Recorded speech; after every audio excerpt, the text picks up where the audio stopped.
estamos solos, lo debemos acompañar y Javier Ayala, nunca nadie nos parará, hijo de calle. Último bloquecito de Ojo con los Medios. Nos vamos a meter en la previa de la cumbre entre la Unión Europea y la Comunidad de Estados Latinoamericanos y Caribeños, la CELAC. Esto se va a desarrollar el 10 y 11 de junio en Bruselas, capital de Bélgica. Vamos a ver cuáles son las expectativas mediante la tapa del diario Granma de Cuba.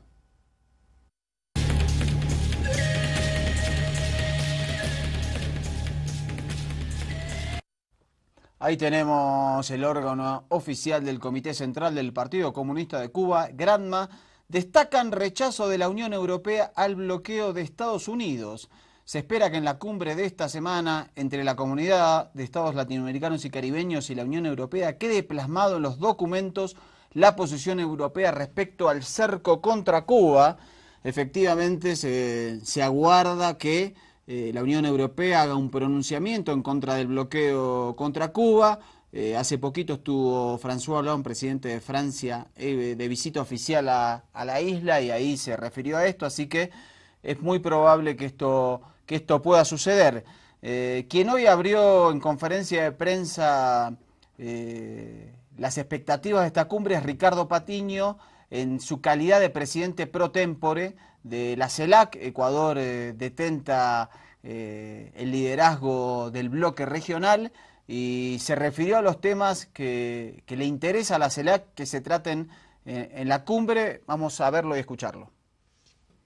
Entre nuestras dos regiones, vamos a tener muy serias posibilidades de afrontar con capacidad de influir en las necesarias reformas a la expresión de la multilateralidad por excelencia, que son las Naciones Unidas. Trabajar juntos en la reforma del Consejo de Seguridad, en revitalizar la Asamblea General, en revitalizar el conjunto de organismos de las Naciones Unidas, con una mirada mucho menos de dominación y más de cooperación mutua.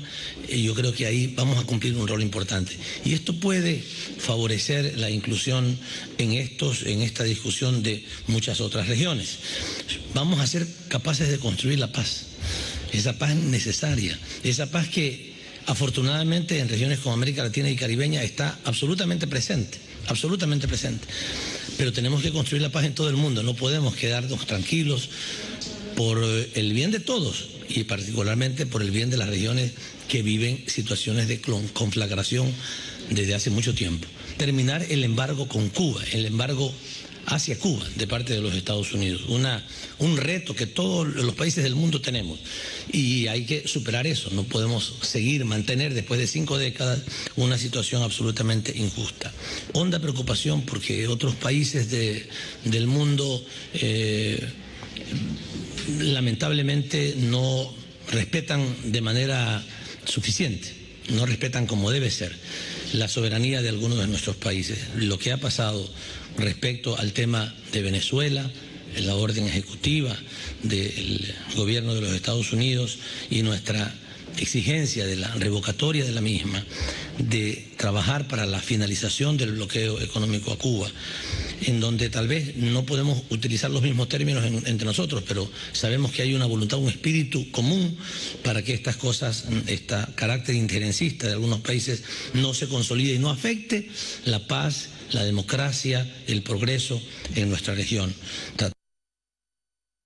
Ricardo Patiño, ministro de Relaciones Exteriores de Ecuador, analizando los temas claves que le interesa al bloque CELAC tratar en la cumbre con la Unión Europea. Se refería a la necesidad de buscar una paz mundial, una paz global, a modificar la arquitectura de organismos como Naciones Unidas, de que tengan otro tipo de accionar ante situaciones que se generan en el mundo. También se refirió claramente a la necesidad de condenar y terminar con el bloqueo contra la República de Cuba, y en tercer lugar se refirió también a Venezuela, a que no haya injerencia en Venezuela, a que otros países no traten de violar la soberanía democrática y política de este país. Se refería claramente a la amenaza de Estados Unidos contra Venezuela, a los intentos de desestabilizar a la revolución bolivariana, a este llamado, este decreto ejecutivo de Obama que hablaba de Venezuela como una amenaza a la seguridad nacional. Así que va a estar interesante ver cómo se desarrollan estos debates el 10 y 11 de junio en Bruselas, capital de Bélgica, allá en el viejo continente. Y referido a los desafíos, a qué puede venir en estos días de cumbre, la politóloga Carolina Escarrá, venezolana, lo cuenta acá en este informe de Venezolana de Televisión, el canal estatal de la República Bolivariana. En la Biblioteca Nacional conversamos con la politóloga Carolina Escarrá, especialista en diplomacia y negociación estratégica, quien considera que la cumbre Unión Europea-CELAC es un signo inequívoco de los nuevos tiempos que se viven en la escena internacional. Bueno, yo creo que lo más importante aquí es entender la visión de que ya el mundo no es un mundo unipolar como lo estaban planteando los Estados Unidos después de lo que fue la caída de los socialismos reales y digamos el final de la Guerra Fría, toda la visión del fin de la historia. Estamos viendo cómo se ha venido desarrollando un mundo multipolar y pluricéntrico, que además no solamente es una propuesta del comandante Chávez, sino que era una propuesta que se desenterró después de 200 años, pues fue una propuesta de nuestro libertador Simón Bolívar, que era la unión de los pueblos latinoamericanos y caribeños. La cumbre Unión Europea-CELAC de la ciudad de Bruselas reunirá a 61 países de América y Europa, que representan a más de 1.100 millones de personas, lo que es igual a 1/3 de la población del planeta. Un evento internacional de gran magnitud que en su opinión servirá no solo para negociar, sino también para decir verdades. Para los intereses de Venezuela de contrarrestar esta guerra mediática internacional, ¿para qué podría servir ir a la cumbre de Bélgica? Bueno, es una palestra sumamente importante incluso para hablar de los logros de la revolución, de todo lo que se ha venido haciendo. Este tipo de espacios permiten que personas, digamos que oficiales, pues no, gente del gobierno directamente pueda ir a hablar de las cifras y los elementos reales de lo que está viviendo la sociedad venezolana, teniendo además un 64% del presupuesto venezolano dispuesto para la seguridad social del venezolano. La cumbre entre los países de América Latina y los países de la Unión Europea se realizará del 10 al 11 de junio y tendrá como lema oficial modelar nuestro futuro común, trabajar por unas sociedades prósperas, cohesivas y sostenibles. Para el analista internacional resulta poco probable que luego del éxito alcanzado por América Latina en la Cumbre de las Américas, los líderes europeos intenten introducir de forma negativa el tema de Venezuela en la Cumbre Unión Europea-CELAC. Desde la ciudad de Bruselas, en Bélgica, Boris Castellano, La Noticia. Bueno, ahí tenemos nuevamente, como ocurrió en las Cumbres de las Américas de Panamá, Cuba y Venezuela protagonistas también de eventos. Veremos cómo se desarrollan estos días. Otro dato a tener en cuenta, veremos si surge en este debate Unión Europea-CELAC. Es un tratado que muy poco se conoce, que hay entre Estados Unidos y Unión Europea y que se intenta implementar. Vamos a ver cómo lo informa La Sexta, la televisora de España.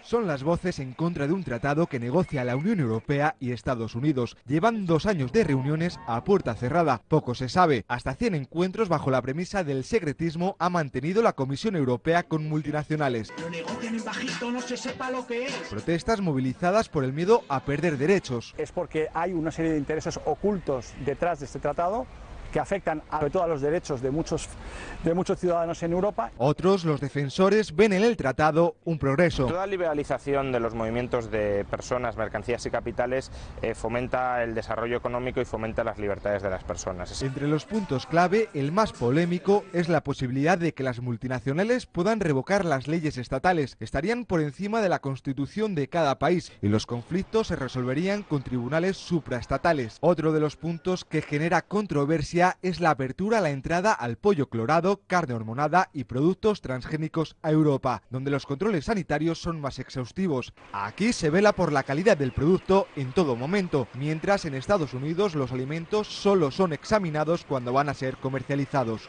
Estandarizar la producción. Por ejemplo, una planta de coches de Valencia tiene 2 líneas de producción para exportar coches a Europa o a Estados Unidos. Se pretende homologar un único proceso de producción. Así las multinacionales podrían desprenderse del personal y los proveedores sobrantes, incluso saltarse controles de calidad europeos. Se habla de oscurantismo que a muchos siembra la duda, tanto que hasta el Nobel de Economía Stiglitz es rotundo en su mensaje. Espera que los ciudadanos digan no. Bueno, y quedándonos un poquito en Cuba, Posada Carriles, Luis Posada Carriles, fue un agente de la CIA, estuvo cubano-venezolano, estuvo absolutamente en todas las conspiraciones contra la Revolución Cubana, fue formado en sabotaje y explosivos para acciones subversivas, participó en Bahía de los Cochinos y uno de sus actos más atroces fue la voladura el 6 de octubre del 76 de un vuelo de cubana de aviación que partía de Bahamas y que le costó la vida a 73 personas. Estados Unidos protege en su territorio a este terrorista que se escapó de Venezuela por este atentado en el año 85 y que reclaman obviamente Cuba y Venezuela que sea extraditado para que sea juzgado. Ahora documentos desclasificados del Departamento de Estado dan la razón respecto a esta responsabilidad de Luis Posada Carriles en este tremendo acto terrorista. Vemos el informe de la cadena CNN. Documentos desclasificados este miércoles por el Departamento de Estado en Washington consideran a Luis Posada Carriles como el más probable autor del atentado terrorista que hizo estallar un avión de Cubana de Aviación en 1976 con 73 personas a bordo, todas muertas en el ataque. Posada Carriles, desde hace 40 años es acusado por el gobierno cubano del macabro atentado. Venezuela, de donde es fugitivo, ha pedido su extradición a Washington sin lograr resultado alguno. Posada Carriles vive en la actualidad tranquilamente en Miami. Estas sorpresivas publicaciones del gobierno norteamericano llegan en un momento sensible de las negociaciones para el restablecimiento de las relaciones con Cuba, que cuentan con una oposición rampante por parte de legisladores republicanos que exigen, entre otras cosas, que La Habana entregue a varios fugitivos terroristas de la justicia norteamericana, como Joan Chesimard. La publicación de estos documentos apuntan a dos objetivos que no se excluyen. Primero, callar a los representantes republicanos de origen cubano en sus ataques a Obama por no reclamar a los terroristas estadounidenses que viven en Cuba y alertarlos que, de ir por ese camino, Cuba exigiría la entrega de terroristas cubanos que viven en Estados Unidos. Y segundo, preparar el terreno porque dicho canje en algún momento probablemente se va a dar. Con estos pasos, la administración Obama estaría jugando al duro con los republicanos que les sabotean su nueva política con la isla y amenazando con jugar cada vez más al duro porque puede haber mucho más que revelar. Los documentos desclasificados por Washington también establecen la relación de Posada Carriles y otros exiliados violentos con la Agencia Central de Inteligencia, que fue informada de las intenciones de volar otro avión cubano en Panamá, y con el asesinato del diplomático chileno Orlando Letelier mediante un carro bomba en Washington, también en el 1976, 15 días antes de la voladura del avión cubano. Posada Carriles ha negado repetidas veces ser el autor del atentado. Esta actitud del gobierno del presidente Obama es de una transparencia útil a su nueva política hacia América Latina. Veremos si perdura y surte efecto en el poco tiempo que le queda. Bueno, más que contundente, esto sale del corazón de Washington, del Departamento de Estado, y parece un misil para los republicanos y las complicidades con actos atroces terroristas en América Latina. Vamos a recordar cómo fue este atentado que este año cumple 39 años.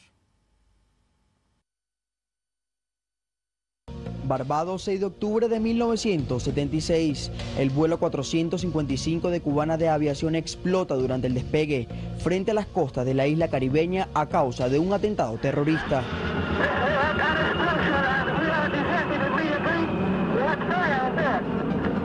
El piloto Wilfredo Pérez trató de regresar a la terminal aérea e informó a la torre central del fuego, pero su esfuerzo se vio frustrado cuando se registró una segunda explosión en el baño trasero de la cabina de pasajeros y la aeronave se precipitó al mar.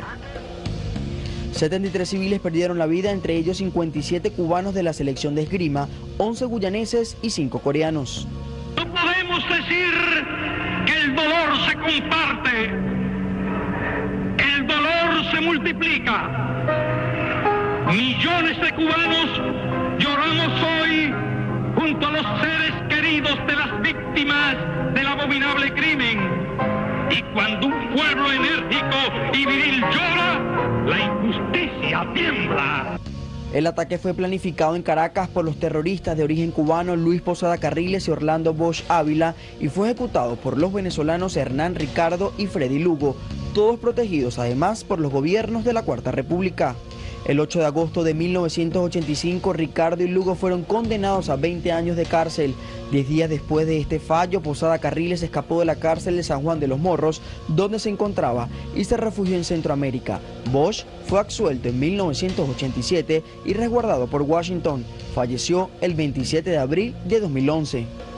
A 38 años del lamentable suceso, el terrorista Luis Posada Carriles aún niega su implicación en el atentado, a pesar de haberlo revelado a la prensa. Actualmente se encuentra protegido por el gobierno de Estados Unidos, que se niega a extraditarlo para Venezuela o Cuba, con el fin de que se haga justicia para las familias de las víctimas. Ronald Moreno, La Noticia. Bueno, ahí teníamos las consecuencias del vuelo a Barbados. Yo equivocadamente dije Bahamas, fue en Barbados este acto terrorista. Vamos a recordar cómo ese mismo año, 1976, Fidel Castro en plaza pública se refería a este atentado.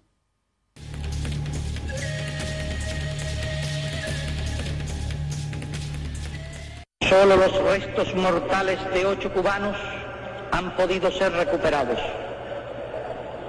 Ellos se convierten así en símbolo de todos los caídos. Detrás de estos hechos está la CIA. Y casi sin excepción, en todas las ocasiones, las organizaciones terroristas que radican en Estados Unidos y actúan impunemente en territorio de ese país, esencialmente las 5 que integran el conjunto llamado Coro, se atribuyeron la paternidad de los mismos. Comandante Fidel Castro, fue la CIA la responsable de los atentados y efectivamente con estos documentos desclasificados del Departamento de Estado se termina de confirmar lo que siempre se venía denunciando, la responsabilidad y la complicidad de los Estados Unidos en la mayoría de los actos terroristas que se cometieron en América Latina, en nuestra región.